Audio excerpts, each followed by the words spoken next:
দাদুর বাড়ি। গ্রীষ্মে ছুটি। শামিম এসেছে দাদুর বাড়িতে। দাদুর বাড়ি গ্রামে। শামিমের খুব আনন্দ। সে খুব ভোরে উঠে পড়েছে। দাদুর বাড়ির পেছনে একটি বড় আম গাছ। শামিম প্রতিদিন গাছের তলায় বসে। সে পাখির ডাক শুনতে ভালোবাসে।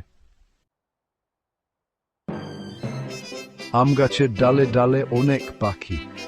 একদিন শামিম দেখতে পায় একটা ছোট্ট পাখি। পাখিটি আম গাছে বাসা বানাচ্ছে। শামিম পাখিটিকে টুনটুনি নাম দিল। প্রতিদিন শামিম টুনটুনিকে দেখতে আসে। কিছুদিন পর শামিম দেখতে পায় টুনটুনির বাসায় ডিম। টুনটুনি ডিম এটা দিচ্ছে। শামিম খুব খুশি।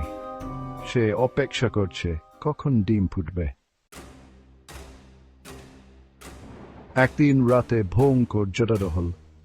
শামিম ভয়ে কাঁপছে। পরদিন সকালে সে ছুটে আম গাছ খাচ্ছে। দেখে সে মন খারাপ করে ফেলে। ছড়ে টুনটুনির বাসা ভেঙে গেছে। শামিমের খুব কষ্ট হচ্ছে। সে দাদুকে সব খুলে বলে। দাদু হেসে বলেন, চলো আমরা টুনটুনির জন্য নতুন বাসা বানাই। দাদু আর শামিম মিলে কাঠের বাক্স দিয়ে নতুন বাসা বানাল। তারপর তারা বাসাটি আম গাছের ডালে ঝুলিয়ে দিল।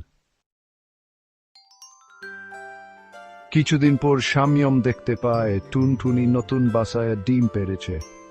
শামিমের মুখে হাসি ফিরে আসে।